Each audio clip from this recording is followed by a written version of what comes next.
AMDG, sejam muito bem-vindos ao 12º episódio do nosso podcast. O meu nome é Rafael Francisco e hoje estou aqui na companhia do ilustre professor Carlos Noguê, por quem tenho muito estima e muito apreço, e agradeço desde já naturalmente a sua presença aqui connosco, a título de convite.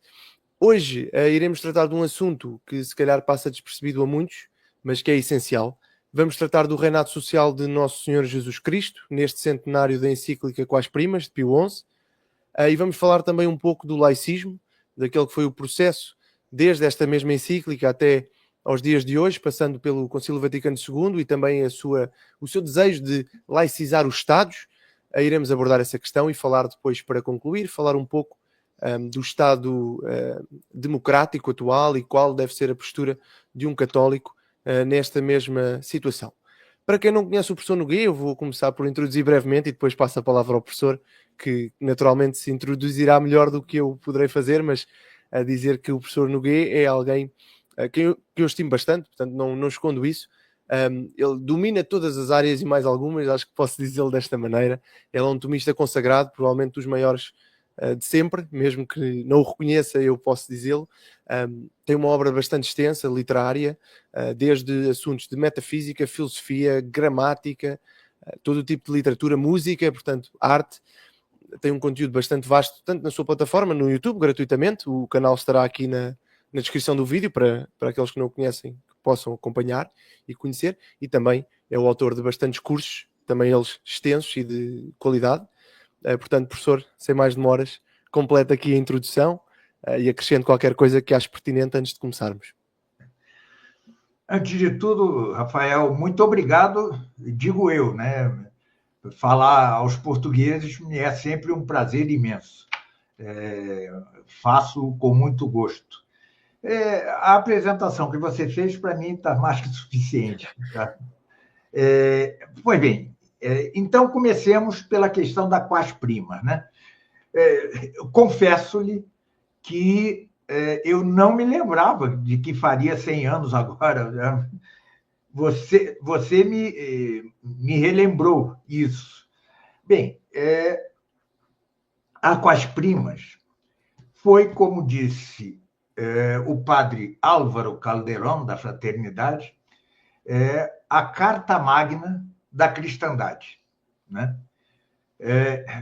A história da doutrina do magistério da Igreja a respeito das relações entre Igreja e Estado, entre poder temporal e poder espiritual, vem de longa data. Começa já sob Teodósio. Né?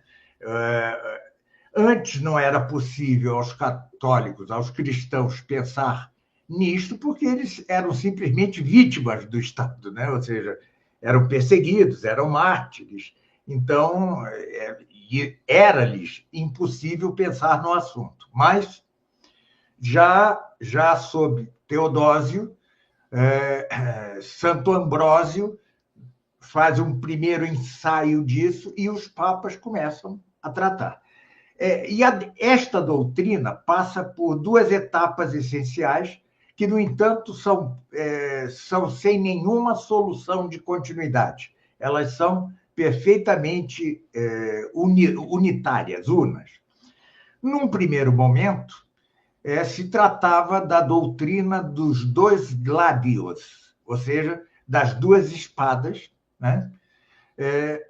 Que vai culminar sob a influência de Hugo de São Vítor, que era um escolástico do século XII, vai culminar no iniciozinho do século XIV, no documento de Bonifácio VIII, Unam Sanctam. Tá? Ele diz que a Igreja tem duas espadas ou gladios. Né? Uma manejada pela própria Igreja, é a espada espiritual, e a outra manejada pelo soldado, ou seja, pelo Estado, né? Mas sob o império da Igreja. Então, veja-se que já está aí, ainda que sem ter sua melhor formulação ainda, mas já está aí como magistério extraordinário, infalível, solene, a doutrina de que o Estado não tem por fim último senão o mesmo fim último da Igreja, a saber, Deus e a salvação das almas. Né? O rei Filipe o Belo, francês, começa a ofensiva dos reis absolutistas ou proto-absolutistas, né? Contra a Igreja. Né?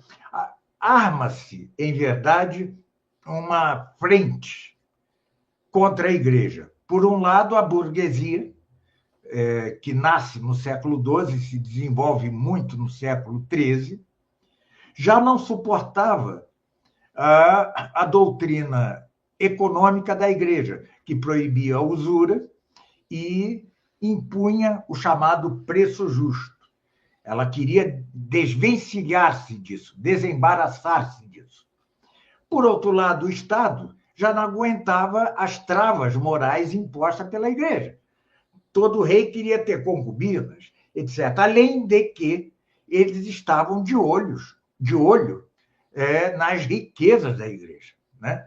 Isso é o que moveu mais imediatamente Filipe o Belo, que ele faz uma ofensa a Bonifácio VIII, que morre na prisão, né?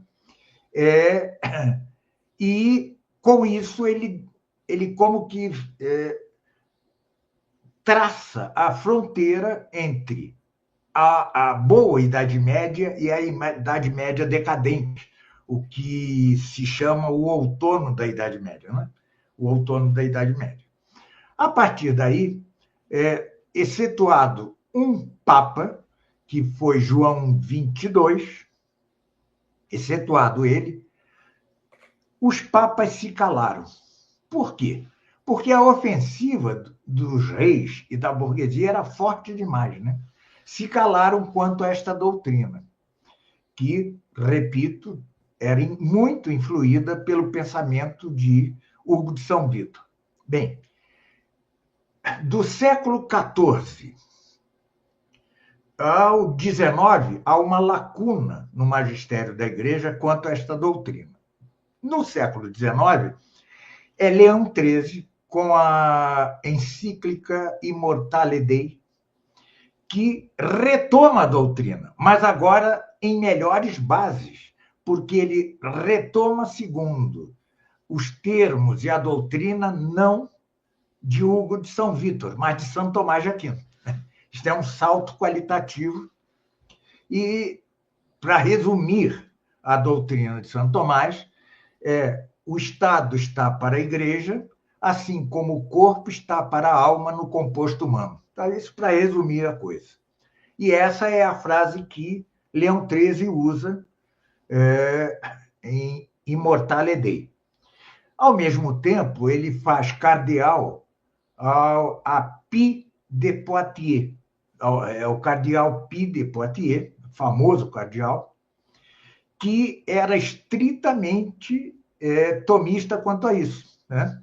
Enquanto os teólogos, pelo silêncio do magistério, se desviavam da doutrina e se tornavam, pouco a pouco, liberais, naturalistas, também nas relações entre Estado e Igreja, o cardeal Pie de Poitiers se alça como um paladino, né, da doutrina que hoje se conhece por doutrina da realeza social de Cristo. Né? Muito bem. Então, essa época, Leão XIII e cardeal Pie de Poitiers é uma época de recomeço, em novas bases, eu diria, em melhores bases, porque, efetivamente, a doutrina de Santo Tomás é mais bem desenvolvida, mais sólida do que a de Hugo de São Vítor. Não que a de Hugo de São Vítor estivesse errado, longe disso, não é isso. Mas Santo Tomás dá um plus, né? Dá algo mais à doutrina. Bem, daí, sob influência do cardeal Pie de Poitiers, vem São Pio X, né? Que vai tornar infalível ao modo ordinário o lema instaurare omnia in Cristo, né? Ou seja, restaurar tudo em Cristo. Ele torna isso infalível. Tá? Já tinha sido infalível com Bonifácio VIII. Ele dá nova infalibilidade, só que agora ao modo ordinário, ao passo que com Bonifácio VIII era o modo extraordinário. Sobretudo, Pio XI é que vai ser seu prosseguidor, né? Ele prosseguirá o trabalho de São Pio X e terá a honra de escrever a Quas Primas, né? Que, repito, como disse Calderon, é a carta magna da cristandade, é a constituição da cristandade. A propósito disso, agora, professor, peço desculpa interromper, só que colocar-lhe uma questão.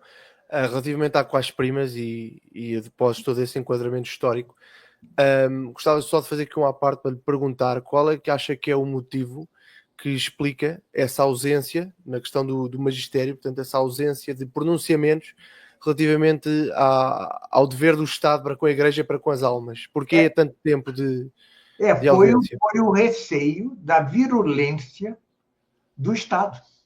Foi muito duro. O ataque a Bonifácio VIII foi de uma crudeza, né, tremenda. Foi muito duro. Então, o magistério recuou em prol de sua sobrevivência. Aí hão de perguntar-me, e por que Leão XIII retoma depois de 7 séculos, 6 séculos? Por quê? Curioso, porque a Igreja já não tinha nada a perder. Ela já era uma cidade sitiada. A Igreja era uma cidadela sitiada, né? Já não tinha nada a perder. A virulência da burguesia, sobretudo da burguesia, já se manifestara na Revolução Francesa, na Revolução Americana, né? Na Revolução Inglesa, né? Isso desde Henrique VIII. Enfim, já não tinha nada a perder. Sim, os próprios Estados Pontifícios já tinham caído, portanto era... Eu até brinco muito com isso, porque Karl Marx, em seu Manifesto Comunista, diz: proletários de todo mundo, univos, vocês não têm por perder senão vossas cadeias. Isso é muito interessante, porque é mais ou menos a mesma situação aqui. Claro que é um sonho quimérico de Karl Marx, quimérico e terrível, mas no caso da Igreja é verdadeiro. Já não tinha nada que perder. Lembremos que Leão XIII, depois de Pio IX, estava sempre sob a ameaça da Revolução Italiana, né? A Revolução Republicana Italiana. Eles queriam tomar os estados... Bom, tomar os estados papais, eles queriam tomar o Vaticano, então tinha nada a perder. E o curioso da Quas Primas é que já não havia cristandade. A cristandade, estricto sensu, ela terminou no início do século XIV. Estricto sensu, terminou ali. Mas pode considerar-se, de certo modo, que ela permaneceu, mal que bem, até a Revolução Francesa. Depois acabou. Havia países católicos, né?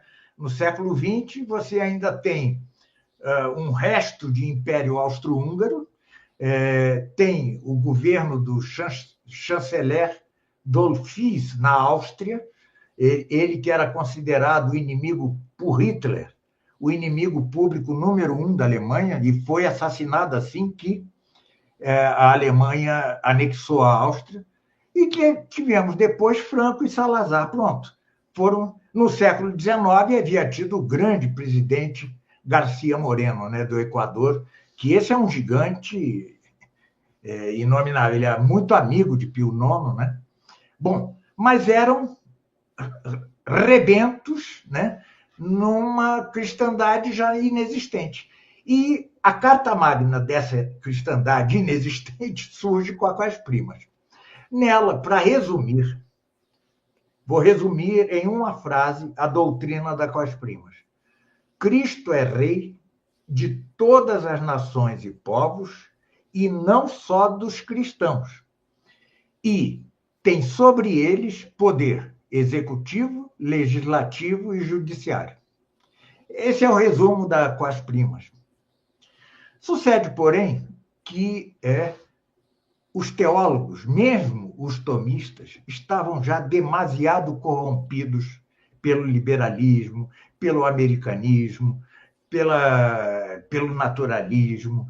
Demasiado. Daí que Jacques Maritain haja sido o grande cavalo de Troia na igreja, né?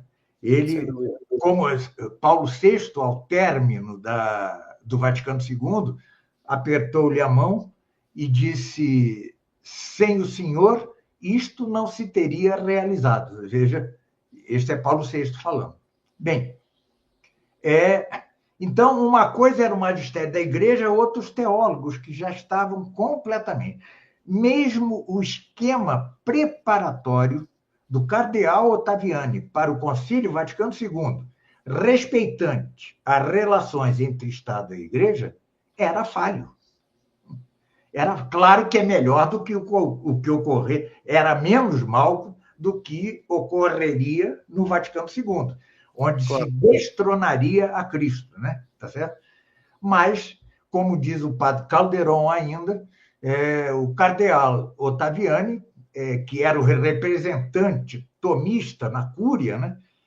Já era um muro com brechas, um muro com fendas, um muro com brechas. Bem,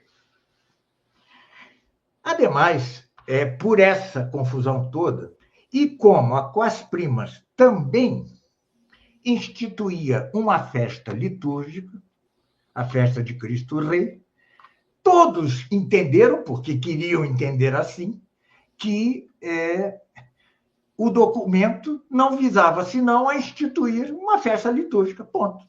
Né? Exato.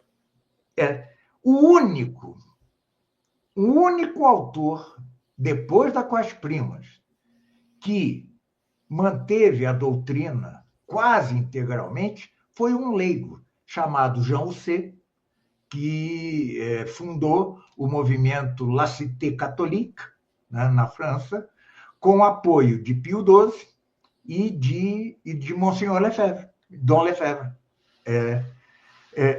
Mas era um leigo, né? Era um leigo. A coisa já estava contaminada. Eu gosto muito de dizer que o Vaticano II não foi um cogumelo que brotou depois da chuva, depois da tempestade. Não, isso vem de longe, vem do século XIV. Né? É um longo e emaranhado processo, difícil, complexo. Mas então é isso. A Quas Primas é um documento maior, né?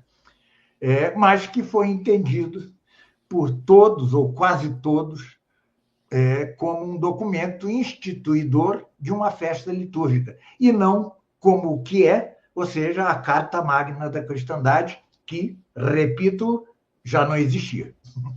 Certíssimo, professor, agradeço. E queria pegar aqui em algo que disse há pouco, que é interessante, que é, portanto, a jurisdição de Cristo Rei sobre todos os setores da vida política e da vida social, não é? Da civilização. Portanto, mediante isso, e havendo este desinteresse da parte da hierarquia, de alguns membros da hierarquia, dos teólogos, essencialmente, em pôr em prática as palavras de Pio XI, a questão que eu lhe pergunto é, numa cristandade que já não existia e em sociedades praticamente destruídas, e especialmente no Novo Mundo, no antigo Novo Mundo, muitas delas já paganizadas, de que forma é que seria possível, portanto, implementar esse apelo de Pio XI? Como é que Cristo teria essa jurisdição de novo na sociedade do século XX? Veja, quando ele diz que Cristo tem jurisdição sobre todos os aspectos da sociedade, todos, arte, ciência, tudo, e tanto no aspecto executivo, como no legislativo, no judiciário, ele não está dizendo que isso vai impor-se na prática. Este é um ideal, tá certo? Este é o ideal. Eu creio que você sabe, eu escrevi o comentário ao Apocalipse, né? um gordo livro de 700 páginas, em que eu mostro minha visão. A sociedade não se recristianizará antes do anticristo. Não se recristianizará. E mesmo depois da morte do anticristo e da conversão dos judeus, mesmo depois, será um tempo muito breve. Tá? Mas neste tempo breve haverá alguma recristianização, sim. Porque quem nolo diz é São Paulo. Em Romanos 11, 12. O que diz ele ali? Se a queda dos judeus, ou seja, ao negarem o Messias, né? Se a queda dos judeus tanto benefício nos trouxe aos gentios, quanto mais não trará de benefícios sua conversão no fim dos tempos.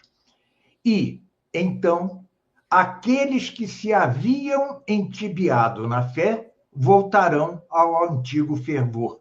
Parece-me uma indicação clara que haverá alguma recristianização. Mas devemos atender ao que diz São Pio X em seu primeiro documento do seu pontificado. Jamais a Igreja viverá em paz. Jamais. Isso até o fim dos tempos. A paz só com a Igreja transmutada, glorificada na vida eterna. Só ali.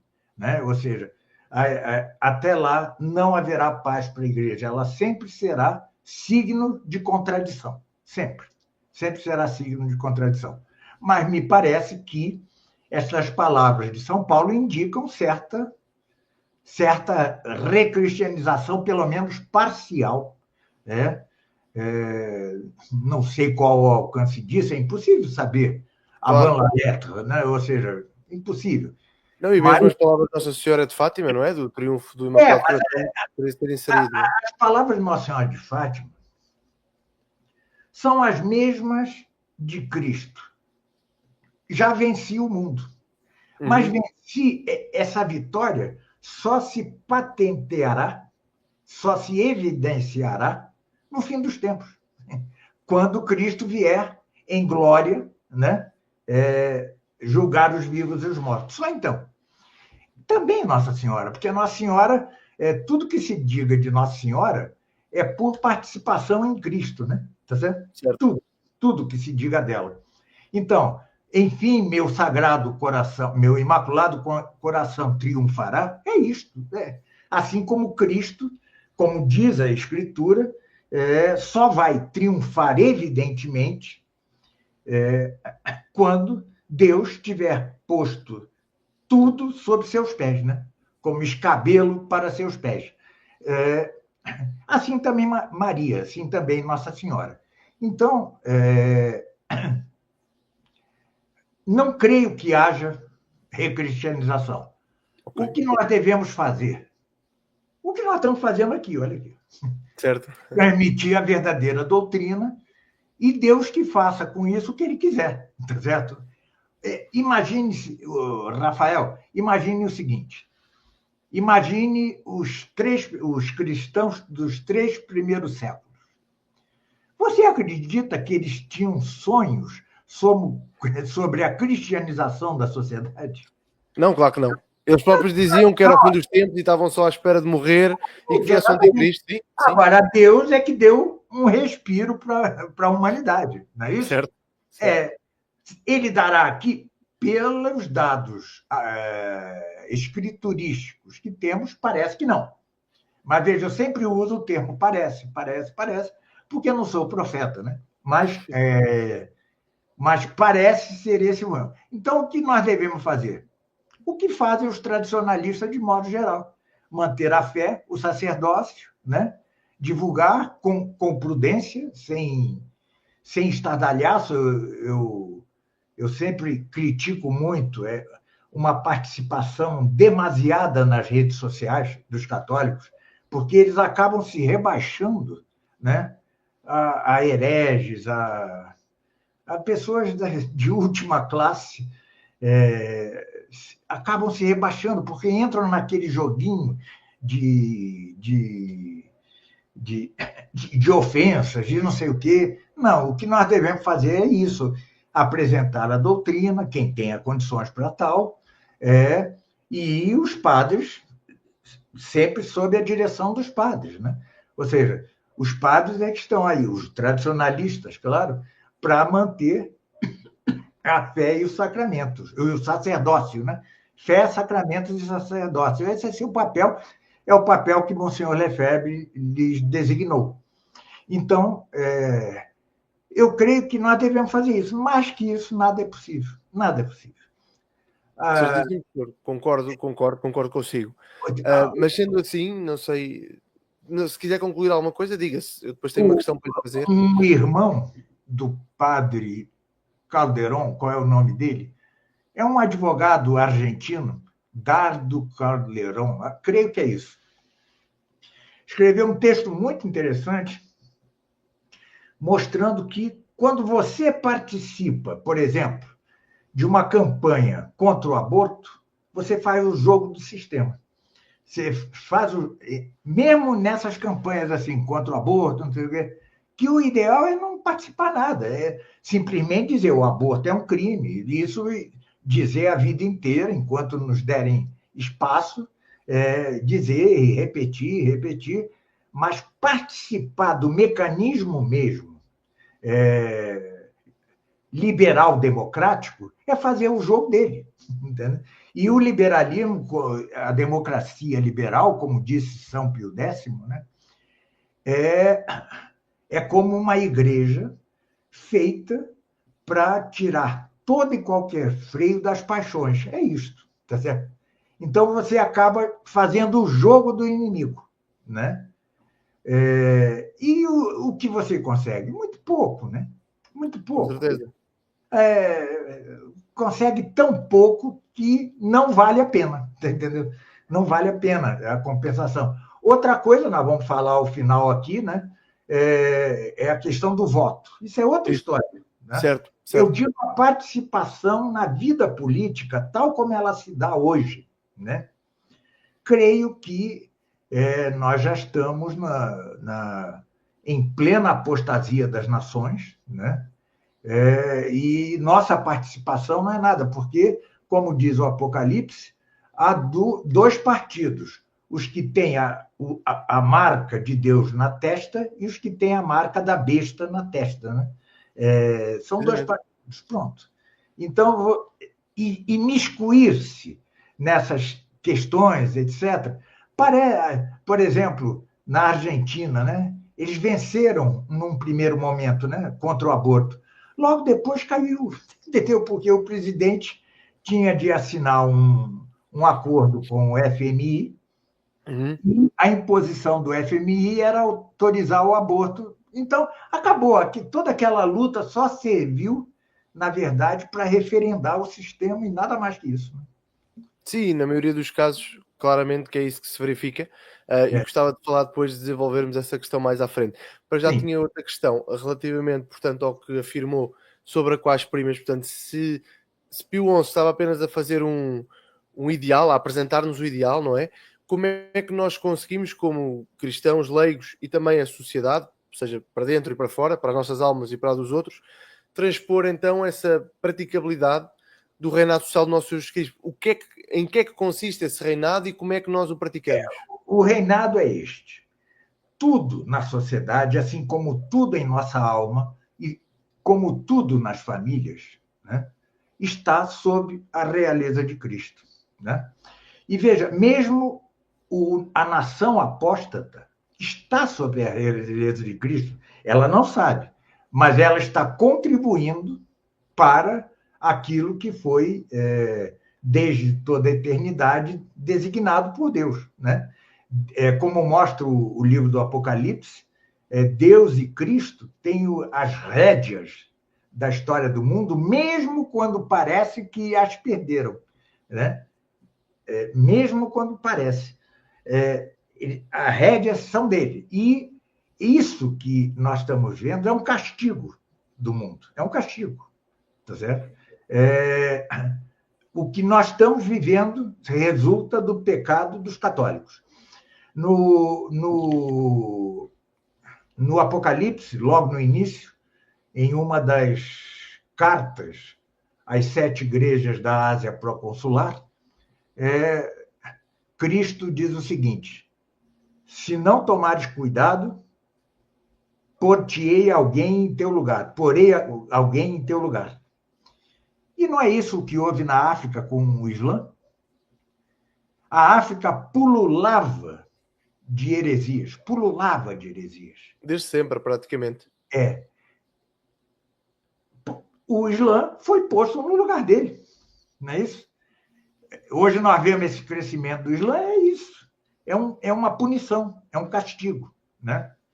E o que nós devemos fazer? Interiorizar, internalizar, sei lá como se diz isso, introjetar, né, a doutrina, torná-la parte de nossa profissão, de nossa confissão de fé, né? E, segundo o estado e a capacidade de cada um, defendê-la publicamente. Entendeu? Certo. Não hesitar. O Santo Tomás tem uma parte muito boa na Suma Teológica, em que ele se pergunta se é preciso confessar a fé a todo momento, né? Ele diz, não, a todo momento não. Mas dá 3 condições em que, se não o fizermos, pecamos, tá certo? E aí entra aquilo de Cristo, né? Quem não me confessar diante dos homens, eu não o confessarei diante dos anjos. Então, nosso papel é repetir isso, repetir. Ainda que, caso seja necessário, à custa do martírio. Isto ainda não é realidade, mas poderá tornar-se, né? Poderá tornar-se. Ainda não é realidade nesta parte do mundo, mas veja a Nigéria, o que acontece na Nigéria, veja o que acontece na China, ou seja, uma hora vai implicar martírio e tal. Assim como houve o martírio dos primeiros cristãos durante 3 séculos corridos, né? Ininterruptos. Então, é isso. Eu não sei, claro, como poderia saber o que passava pela alma de Pio XI, né? Pela mente de Pio XI, se ele acreditava numa recristianização próxima ou não, é impossível sabê-lo, é impossível. Mas o fato é este: de Pio XI para cá, a coisa piorou enormemente. Nós vivemos hoje o que eu chamo a terceira revolução política. A primeira foi o liberalismo, a segunda, o comunismo, e a terceira, uma mescla deles, uma hipertrofia do liberalismo, por um lado, com uma pitada de comunismo, por outro, que é o que eu chamo a Revolução Sado-Libertina, né? Sado-Libertina, cuja primeira eclosão política foi o maio de 68 francês, né?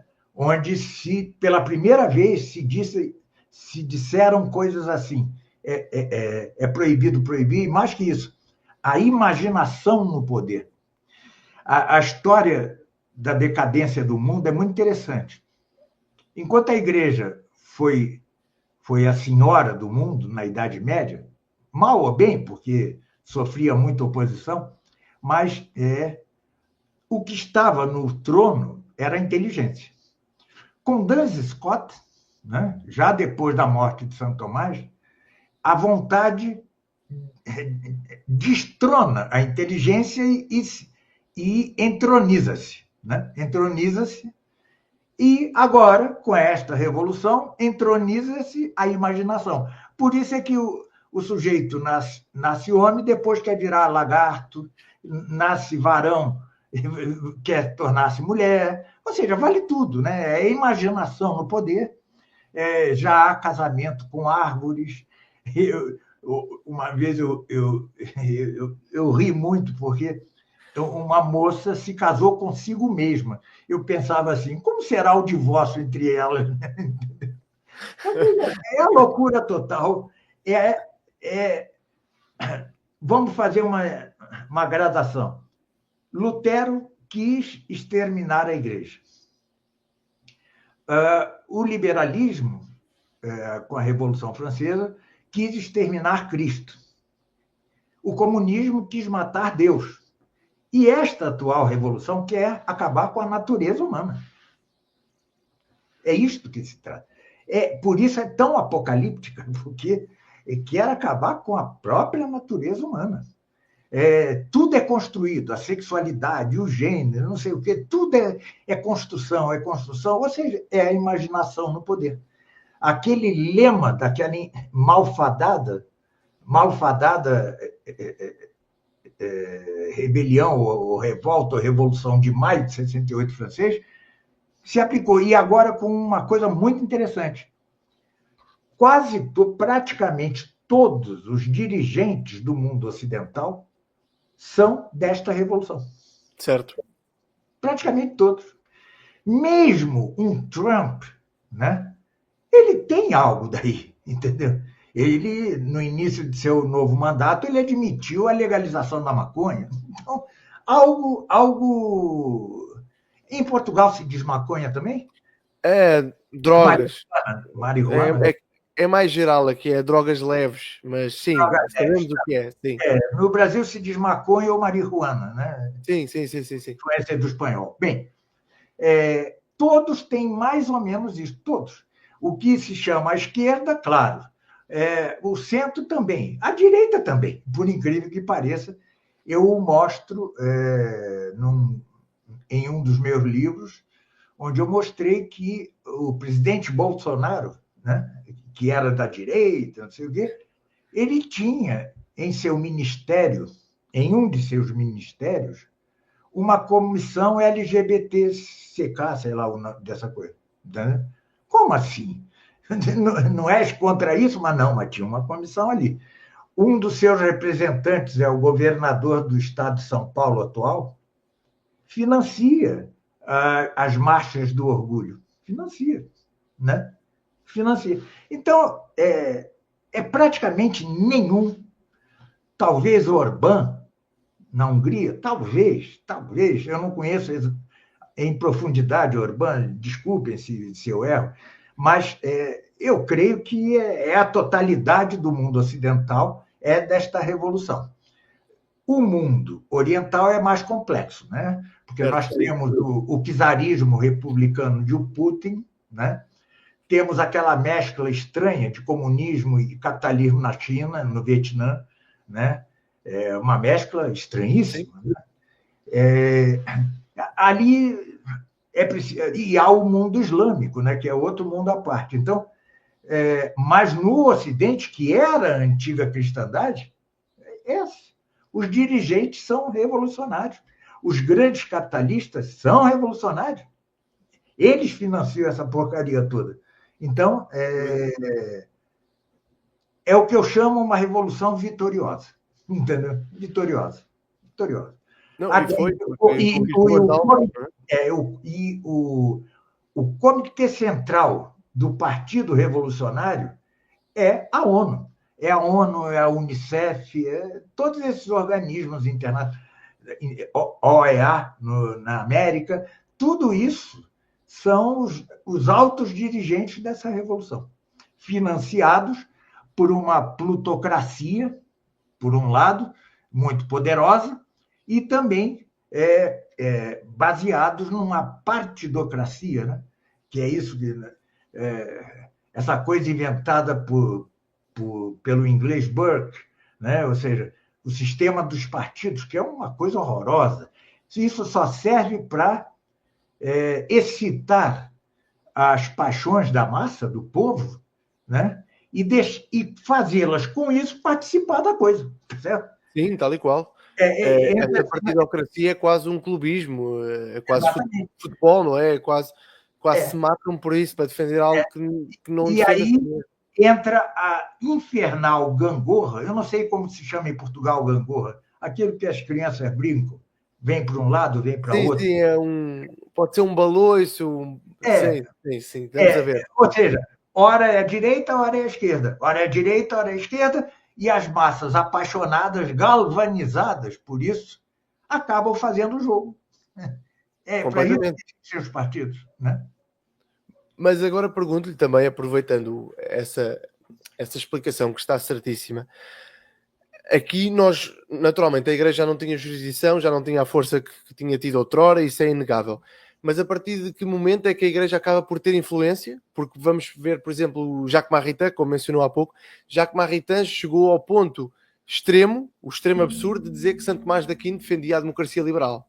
Exatamente. Ele foi ao ponto absurdo de dizer uma coisa dessas. E com ele estavam outros tantos que concordavam, não é? E que levaram para a frente essa visão. Depois vamos ter também o caso do Coppelson mais à frente, que diz que não era a democracia liberal, mas que era a monarquia constitucional, ou seja, há ali uma confusão. Mas, portanto, inclusive no livro do Roberto Matei sobre o Concílio Vaticano II, fica bastante clara a intervenção da própria hierarquia da Igreja, do Vaticano, na Constituição Espanhola, que, portanto, a procura mudar 2, 3 vezes. Sim, ou seja, nós vemos num curto espaço de tempo, desde a Quás Primas, que vai fazer agora 100 anos, até Jacques Maritain e depois o Vaticano II, é um curtíssimo espaço de tempo em que o reinado social do Nosso Senhor Jesus Cristo é mandado fora, é desprezado e parece que os esforços da Igreja se tornam precisamente para o mandar abaixo. Como é que isso aconteceu? O Paulo VI visitou os países lusófonos da África para descolonização. Né? Sim. No caso de Franco, havia a Opus Dei, o Opus Dei, se havia tornado muito forte. E foi isso que levou Franco àquela liberalização final. Quanto a Salazar tinha preparado Portugal para receber a Paulo VI, né, numa festa nacional impressionante para assinar uma concordata. Né? Pois Paulo VI não foi, e saiu a viajar pela África, estimulando a descolonização. Isso é o que levou, muito provavelmente, Salazar a certa demência. Né? Ele teve certa demência. Veja, eu não estou dizendo que Salazar e Franco foram o sumo. Claro. Não se trata de uma defesa irrestrita, mas era um resto, né, de cristandade, né? Pio XII chegou a dizer que a melhor concordata... A concordata já é um instrumento de última... Sim, quando já não dá mais nada, não é? Não há mais nada, vamos tentar uma concordata. Algumas falharam, como com a Mussolini, falharam redondamente, e outras, como a de Franco, até o momento em que o Opus Dei se tornou hegemônico na Espanha, Pio XII dizia que tinha sido a melhor concordata de todos os tempos, a de Franco. Né? Bom, e Salazar estava preparando algo semelhante, né? E Paulo VI fez o que fez. Né? Ou seja, por isso é que eu digo, Rafael, isso não pode dar-se assim, subitamente, um cogumelo depois da chuva. Tão pouco tempo como você refere, né? Não, isso são 7 séculos de decadência, 7 séculos de infiltração do nominalismo no tomismo. Um dia, se você quiser, eu posso fazer uma live explicando a progressiva deformação do tomismo quanto a este assunto. Né? Tanto que seria preciso esperar o século XXI para que surgisse o padre Álvaro Calderón, que foi o primeiro. Né? É verdade, antes já tinha feito algo assim, mas não com a profundidade dele. Tá? Eu já tinha feito porque eu já tinha lido e aderido à doutrina do cardeal Pie de Poitiers. Né? E eu já divulgava antes mesmo de Calderón tornar-se conhecido no Brasil. Mas ele realmente foi quem aprofundou a coisa, quem nos permitiu voltar à prístina doutrina de Santo Tomás no âmbito da teologia política. Né?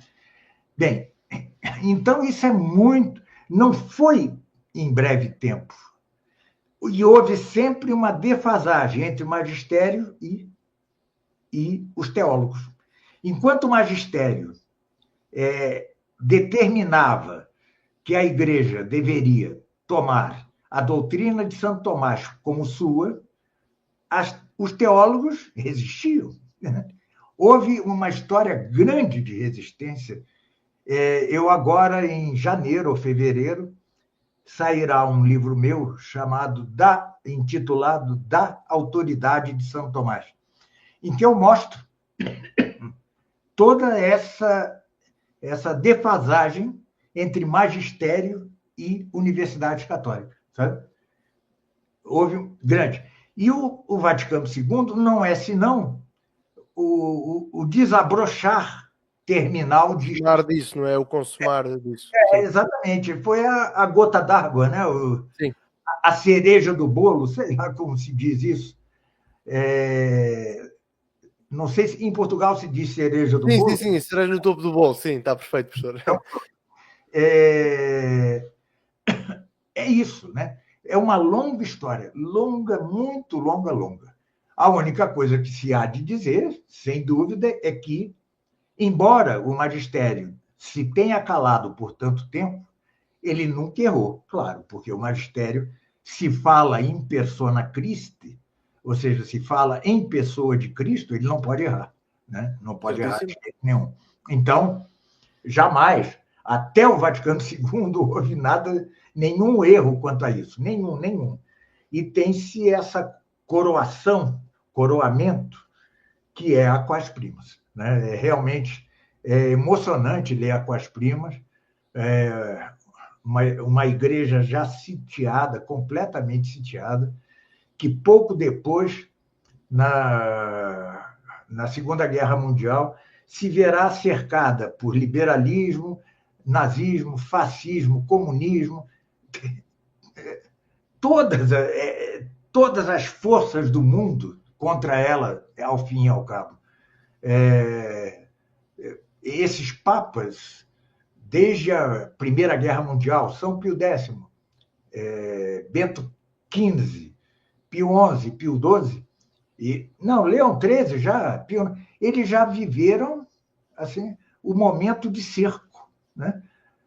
Apesar de este ou aquele país ainda ter restos de catolicismo, são restos. Já não há cristandade. A cristandade é uma totalidade de nações. Né? Aqui não, era Portugal aqui, Espanha ali, Áustria acolá, né? Ou seja, não... Sim, são insignificantes na esfera global, eram insignificantes, não tinham peso. E muito efêmeros, né? Muito efêmeros. Sim. Vê-se a efemeridade de Franco, de Salazar, de Dolphis, foram efêmeros. Né? A própria efemeridade de Garcia Moreno foram um mandato e meio e foi assassinado. Ou seja, a igreja já estava completamente sitiada. Agora, não sei, você me permite dizer algo mais? É o seguinte, em geral, à primeira vista, o católico vai lamentar este Estado, tá certo?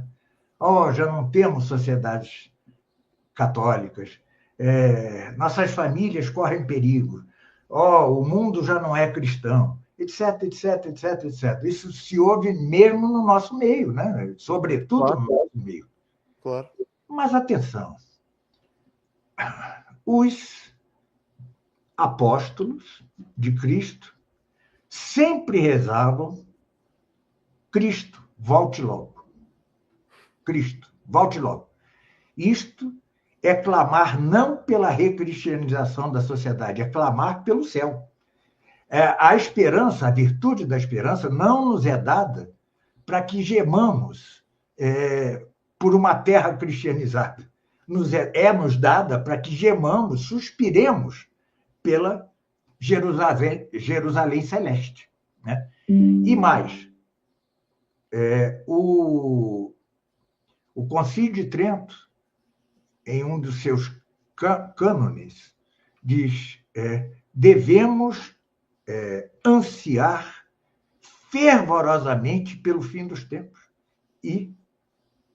Ou seja, também não se confunda o seguinte, porque há milhões de profetinhas hoje na internet que, como dizem os hispânicos, me deixam los pelos em punta, né? Porque antes de tudo, essa demora, essa tardança para que Cristo venha, é para que nós saibamos tomar nossa cruz e sofrê-la, padecê-la amorosamente, assim como Cristo padeceu por nós. Em imitação dele, nós devemos ter toda a paciência, entendeu? E não ficar, por que o senhor não volta? Porque... Então, nem um extremo, nem outro, ou seja, nem nos tornarmos o que Calderon chama católicos sociais, esses que não imaginam a igreja senão com a cristandade, né? Sem isso, eles não conseguem imaginar a igreja. Nem nos tornarmos apocalipsistas, né? Ou seja, é agora, é amanhã, estoquem comida, vela de 3 dias e tal. Tudo isso me irrita profundamente, né? Nós devemos amar essa espera como a nossa cruz, né? Hoje nós somos párias sociais. Sim, os cristãos dos 3 primeiros séculos também foram. Então, e veja, foi o momento em que mais houve santidade na história da igreja, né? Todos os papas dessa época foram santos, todos, todos. Hoje em dia, um ou outro papa que é santo. Bem, então, como diz o Concílio de Trento, devemos ansiar fervorosamente pela volta de Cristo, né? E dizer-lhe, como diziam os apóstolos, volte logo, Senhor Jesus, volte logo. Mas, ao mesmo tempo, amar essa demora, essa dilação, como a nossa cruz e como devemos amar a cruz, assim como Cristo amou a sua, né? Essa, eu creio, seja a posição geral do católico nesses tempos de apostasia geral, né? Há 2 tipos de apostasia. A apostasia das nações, que começa lá no longínquo século XIV e se aprofunda muito com a Revolução Francesa. E há aquilo que João Paulo II chamou apostasia silenciosa. Uhum. Ou seja, silenciosamente os europeus vão deixando Cristo de lado, vão deixando e acabam ateus, né? Ele só não entendeu que ele era uma das causas dessa apostasia, né? Pois claro, claro. Ele não entendeu isso, mas tanto é assim que Dom Lefebvre escreveu um livro do liberalismo à apostasia silenciosa, em que ele refere a fala de João Paulo II. Então, isso é o modo de comportar-se geral, parece-me, né? Tá certo? Eu não sou padre, não sem dúvida que é. Não tenho luta no Estado, né? Mas... Claro. Tanto é que, a propósito disso, também queria aqui fazer um reparo interessante, porque um dos seus vídeos mais recentes foi precisamente a propósito da questão do magistério, não é? Quando é chamado o Papa, se o Papa é infalível, eu vou deixar também aqui na descrição. Tive a oportunidade de ver o vídeo, achei bastante interessante, por isso o irei partilhar.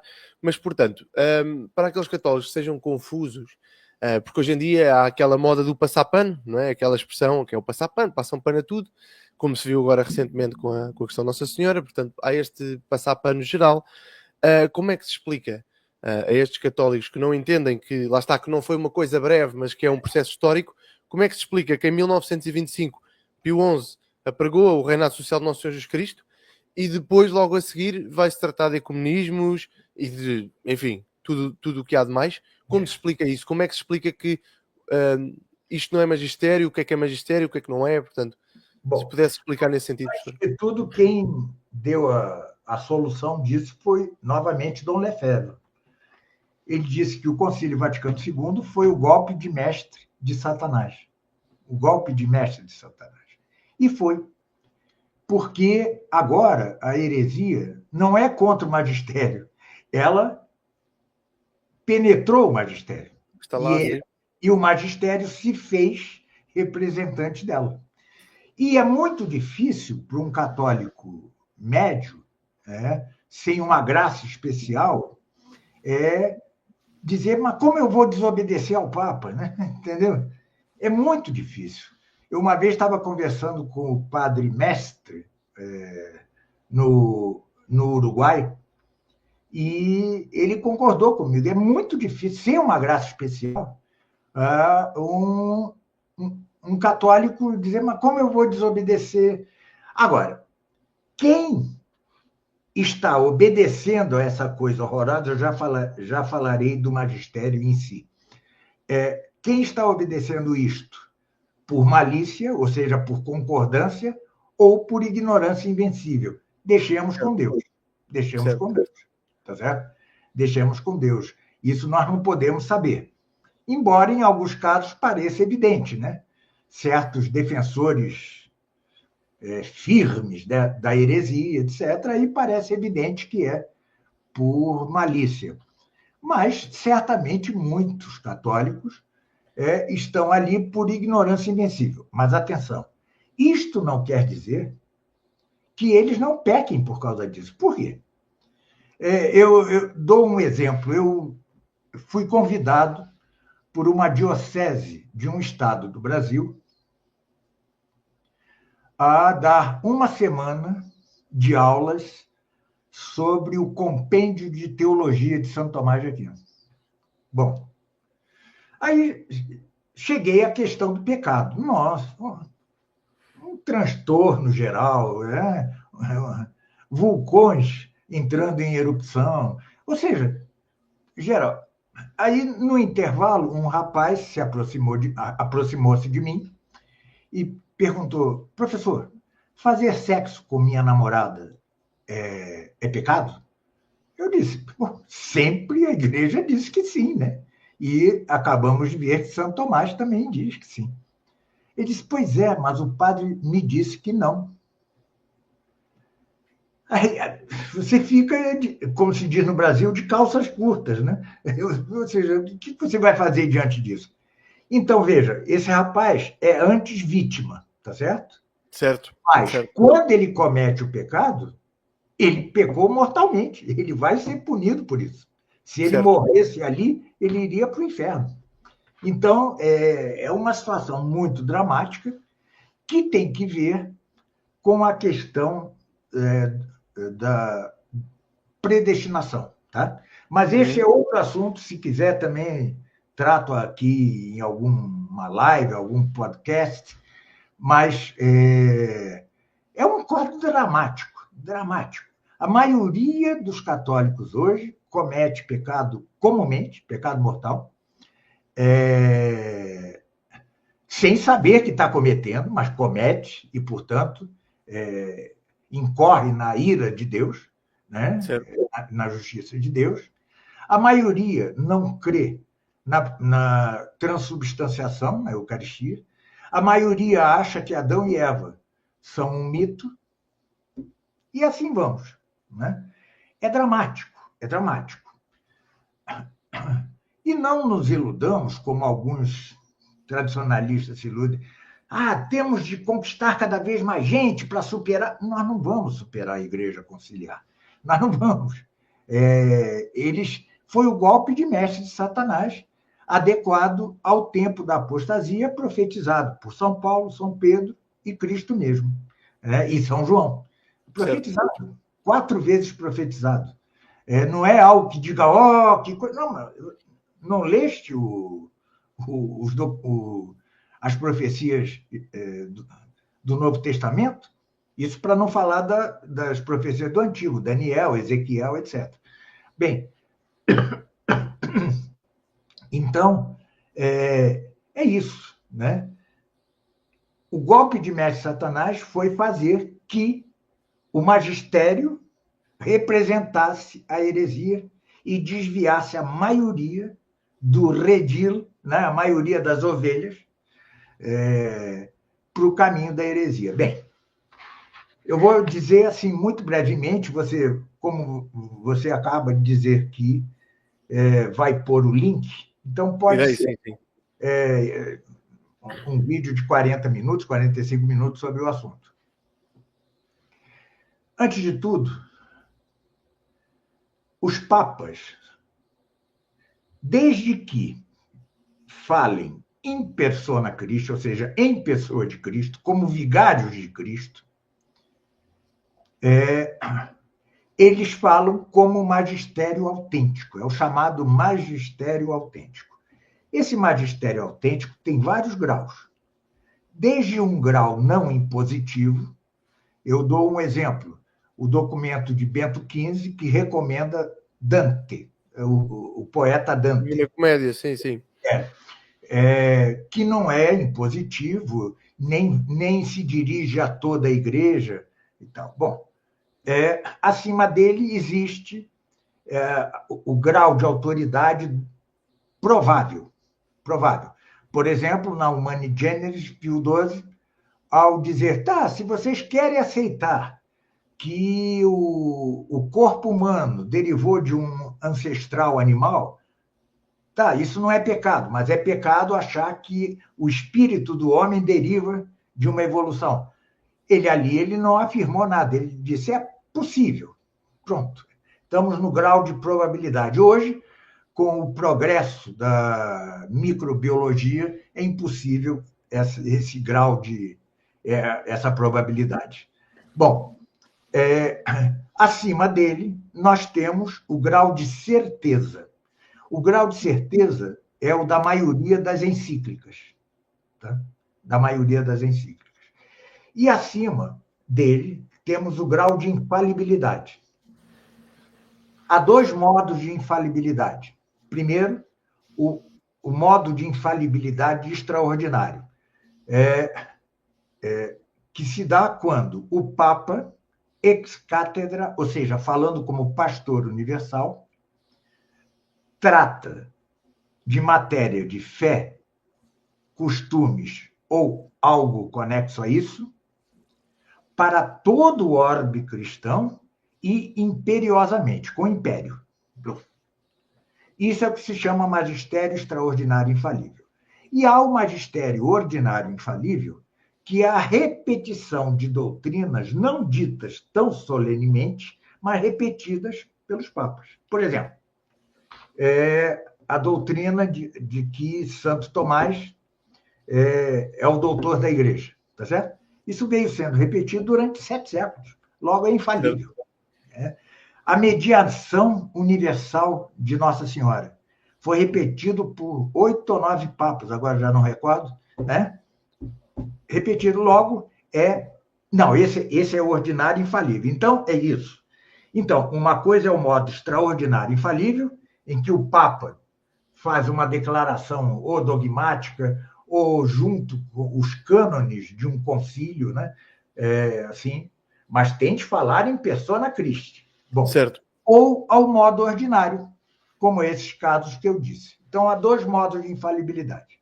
Ademais, há que dizer que, para nós, fiéis, nós não devemos buscar, como se diz no Brasil, não sei aí, chifre em cabeça de cavalo. Ou seja, diferença entre certeza e infalibilidade, porque nem os papas, o mais das vezes, indicam. Então, tem grau de certeza e infalibilidade, obedeçamos-lhe completamente. Tá? Bom, mas tudo isto, toda essa gradação de autoridade, de imposição de autoridade, é quando o Papa fala como magistério autêntico, ou seja, em persona Christi, em pessoa de Cristo. O Papa, então, ele não pode cometer heresia? Pode, como doutor privado. Tá certo? Como doutor privado, ele pode cometer heresia. No vídeo lá eu explico isso mais detidamente. E o que é o magistério chamado conciliar? Ou seja, do Vaticano II para cá? É uma espécie de magistério privado, por 2 razões. Primeiro,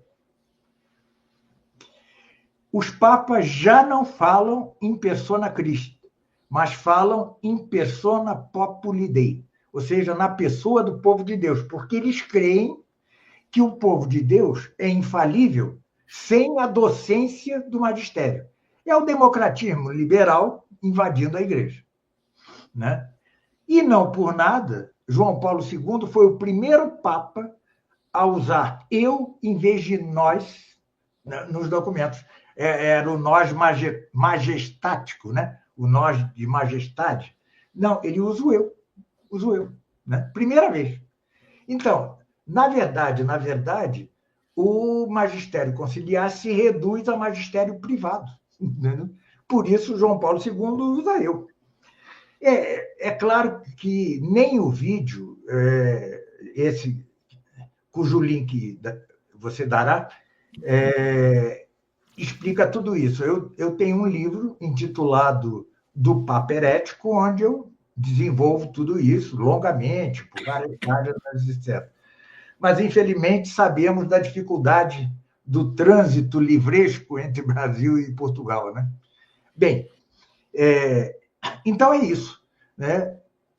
Agora, se amanhã qualquer papa desses conciliares voltar a falar em persona Christi, né, ele deverá ser seguido por nós. Mas ele tem de renunciar à doutrina viciosa de que o magistério da igreja é só uma ajudinha para o povo de Deus que é infalível por si, porque é o povo de Deus que recebe a assistência do Espírito Santo e não o magistério. Mas a promessa do carisma da infalibilidade só foi reservada por Cristo a seu apóstolo primeiro, a Pedro, e aos demais apóstolos em comunhão com Pedro. Né? Então é isso, ou seja, nada, quase nada, no livro, em outro livro, já nem lembro qual, em outro livro eu mostro que alguns documentos da época do Vaticano II, uns 3 ou 4, até João Paulo II, talvez até Bento XVI, uns 3 ou 4 ou 5, podem ter algum grau de autoridade. Mas o restante não, porque o restante está viciado na raiz, está viciado na origem, porque os papas já não falam in persona Christi, senão que falam in persona populi Dei, na pessoa do povo de Deus. Perfeito, professor, agradeço-lhe. E agora também, lá está, também não lhe queria tirar muito mais tempo, pelo menos neste assunto. Gostaria de rematar aqui com, ou pelo menos introduzir uma dúvida que é bastante comum, que já há pouco falámos assim por alto, que é exatamente a participação católica no sistema democrático liberal, sendo ele intrinsecamente imoral, o sistema em si é um sistema imoral e contrário ao reinado social de Cristo, tal como temos vindo a falar. Fica a dúvida que muitos apresentam, e que eu próprio já fui alvo dela, inclusive eu já manifestei aqui no meu canal uma potencialidade de pecado, haver uma participação num sentido de adesão, ou seja, participar e aderir às ideias de certo ou determinado partido ou político. No caso do Brasil seria mais político, ou nos Estados Unidos da América, cá em Portugal é mesmo a questão dos partidos em si, da partidocracia. Portanto, qual deve ser a postura para não se falhar com o reinado social de Nosso Senhor Jesus Cristo, não é? Para contribuir para ele de certa medida, dentro das nossas limitações? O que é lícito fazer? O que é que não é lícito fazer? Como é que devemos então agir na modernidade?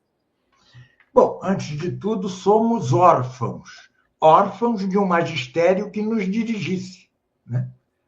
Ou seja, ele não nos dirige nessas questões. Jamais os papas, os bispos se envolvem nisso a ponto de dirigir a grei, de dirigir o rebanho, né? Não o fazem. Bem, eu mesmo já errei nessa questão, né?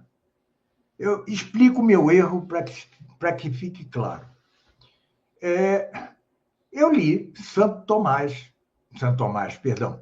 São Pio X, recomendar, assim, firmemente aos católicos italianos que votassem no mal menor. Tá certo? Votassem no mal menor. Diz ele, por quê? O mal menor pode acarretar algum bem para a igreja. Tá certo? O mal menor. Mas jamais disse que apoiemos o mal menor, ou seja, adiramos a ele, entremos em seu partido, militemos nas suas hostes, nada, não, nunca disse isso. Ele falou de simples voto. Bom, em 2018, apareceu aqui um candidato, vocês devem sabê-lo, que foi o Bolsonaro, né, que podia derrotar a sequência de governos do Partido dos Trabalhadores, de esquerda, né? E eu recomendei publicamente o voto em Bolsonaro, tá? Mas firmemente demais. Bom, a consequência do apoio que os católicos demos a Bolsonaro foi trágica. Porque uma coisa é explicar aqui a você e a outros, né? Que uma coisa é votar e outra apoiar. Mas e a massa vai entender isso? Não, lá está, não. Não vai entender, tá certo? Absolutamente não entendeu. E o que aconteceu foi a adesão moral política dos católicos melhores, né, a Bolsonaro, que é um horror, era um horror. Era um mal menor, sim, mas era um perfeito mal, né? Então, veja, que se vote num mal menor não me parece nenhum problema, tá? Assim como, se eu tenho a mão gangrenada, eu cometo um mal menor cortando-a, né? Tá certo? Tirando-a fora, amputando-a, para salvar o resto do corpo, tá certo? E pode ser que um candidato menos mal nos dê algum respiro por um certo tempo. Mas isso é uma coisa e tem de ser decisão pessoal. Tá? Por quê? Porque não temos o magistério da igreja a guiar-nos. Não temos o que fez São Pio X, obrigando os católicos a votar, entendeu? Não temos isso. Então, é uma decisão pessoal e não votar, abster-se, tampouco é pecado, entendeu? Ou seja, estamos em um terreno resvaladiço, sem liderança, tá certo? Então, para não incorrer no erro que eu incorri, que foi divulgar demais divulgar esse apoio a ponto de fazer que outros, sem perceber a distinção entre voto e apoio, acabassem aderindo a essa coisa horrorosa, tá certo? Isso foi um erro, eu já fiz autocrítica pública várias vezes, não me canso de fazê-la. Então, que cada um, em seu foro íntimo, decida, tá certo? Não há nenhuma condição hoje de impor nada quanto a isto. Só devemos ser pacientes no nosso meio, com nossos pares, né? Ou seja, se algum dos nossos confrades de tradição, né, vai votar em alguém porque considera mal menor, vote. O outro diz, não, vou abster-me porque eu não gosto, também, entendeu? Isso não é vital na vida, absolutamente não é vital. Esse foi meu erro, né? Entendeu? Julgando que ainda teríamos alguém que depois contivesse a massa de católicos, né? De modo que a impedisse passar do voto ao apoio. Então, não é isso? Então é isso, ou seja, tenhamos paciência uns com os outros, né? Cada um decide o que achar melhor em foro íntimo, porque não temos quem nos dirija. Tá? Esse é o problema. Esse é o problema. Quando nós temos um general, devemos obedecer-lhe como quer que seja. Tá certo?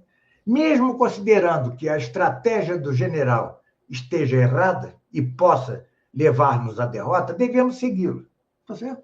Porque ele é o general. Mas e se não temos general? Né? Claro. E se não temos general? Aquilo que disse São Pio X quanto a votar no candidato menos indigno. Naquela situação concreta, estava correto ou não? Não sei, não tenho a menor ideia. Mas era um general, tá certo? E devíamos obedecer-lhe, deveríamos obedecer-lhe. Como não tem um general, tá certo? E sabiamente, a maioria dos padres da tradição não se manifesta sobre isso, sabiamente, porque fica a critério de cada um, tá certo? Fica a critério de cada um. A situação se você acha que algum candidato vai nos dar algum respiro por um tempinho, vote-se nele. Eu sempre brinco assim, eu tenho 2 bandidos aqui com revólver apontados para a minha cabeça. Um diz, eu lhe dou 1 mês de vida. O outro diz, eu lhe dou 10 meses de vida, eu vou ficar com 10 meses de vida porque eu tenho mais tempo de me preparar para a morte, etc. e tal. Não é isso? É mais ou menos a mesma coisa. Não é mais que isso. Não devemos exagerar nem para um lado nem para o outro, porque não há nada que preste hoje em dia no mundo. Nada. Absolutamente nada. Ainda houve, até uns 6 anos atrás, alguma esperança na Polônia, né? Que se chegou a declarar-se sob a realeza de Cristo, mas hoje até símbolos cristãos estão proibidos em via pública. É o mundo, ou seja, Sim, isso o ciclo natural, não é? O ciclo natural. no menos mal dos países, que seria a Polônia, no menos mal, entendeu? Então, não temos nada, não nos resta nada, né? Agora, pode-se votar. Quer votar em Trump contra Biden? Tá, problema seu. Não quer votar? Também não vote. Não devemos dar a isto a grandeza que não tem, entendeu? A transcendência que não tem. Não tem transcendência. É algo rasteiro. As eleições democráticas são o que há de mais rasteiro no mundo, sabe? Não há nada mais rasteiro. Os debates eleitorais só trazem trevas em vez de trazerem luz, né? Não temos nada. Ambos os lados são comandados por oligarquias plutocratas ou partidocratas, sempre. Aqui no Brasil isso é muito claro, os partidos são verdadeiras oligarquias da corrupção, né? Verdadeiras oligarquias da corrupção. Então, sabe, não há nada.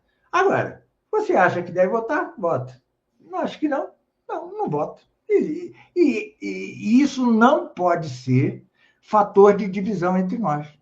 Não pode ser. Certo, de acordo. Acima de tudo é isso que mais me preocupa, porque lá está, é uma questão bastante material, não é?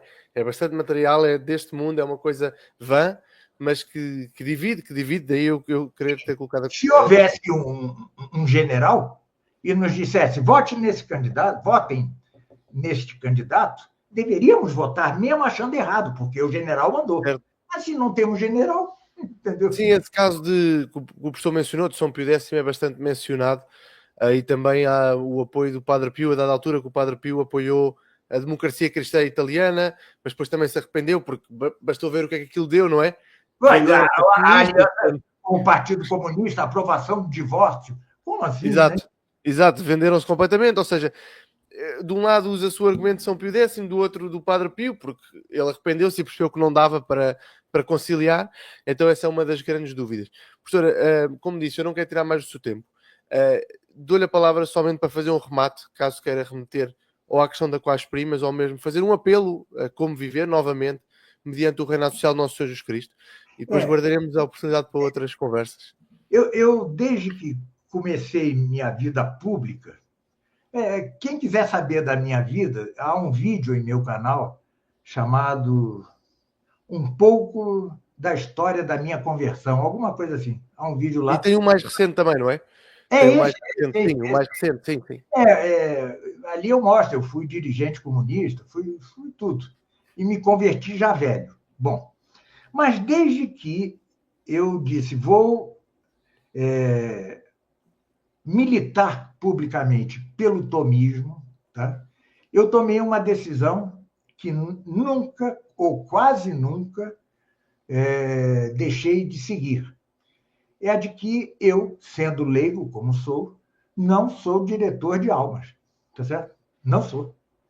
Eu não sou cura de almas, eu não sou guia de almas. Isso é coisa de sacerdote, né? O que eu devo fazer, que é meu papel, e eu creio que tenho competência para isso, é defender o tomismo, tá? É isso que eu faço, na verdade. Nada mais que isso. Então, eu não dou em geral, orientação para nenhum problema espiritual, nada, nunca dou. Sempre, às vezes, me acontece uma coisa grave como esta. Um aluno meu me escreve e diz: professor, o médico me deu 6 meses de vida e eu quero morrer como cristão, certo? Mas eu não sei como fazer. Eu disse: eu também não sei, meu amigo. Aí encaminhei eu a um padre. Tá? Sempre ajo assim. Então, se eu falo disso, desta paciência que devemos ter uns com os outros nessa questão do voto, é porque eu estou refletindo algo que eu fiz errado e Certo. tento superar. Então, somente isso. Mas não vejo em mim nenhuma vontade de guiamento, nenhuma vontade de ser pastor de nada. Eu não sou nada. Eu apenas defendo o tomismo porque há uma carência efetiva de defensores do tomismo. Então é isto. Muito obrigado, Rafael. Estou à sua disposição para o que quiser. Espero que meu português tenha sido compreensível Perfeito, professor. para os irmãos portugueses. E qualquer coisa, já sabe o caminho para encontrar-me.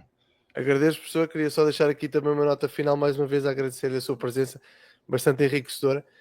E quero mais uma vez promover o seu canal, o seu trabalho. Não é que eu tenha magnitude para isso, não tenho, mas pelo menos no meio português, para todos aqueles que não conhecem ainda o trabalho do professor Carlos Nogueira, eu vou deixar aqui o link na descrição, juntamente com outros documentos e vídeos do professor, aqueles que fui mencionando, e também reforçar que lá está, é uma figura de referência no tomismo, no ensino de Santo Tomás de Aquino e noutras áreas do saber e da vida. Portanto, professor, muito obrigado.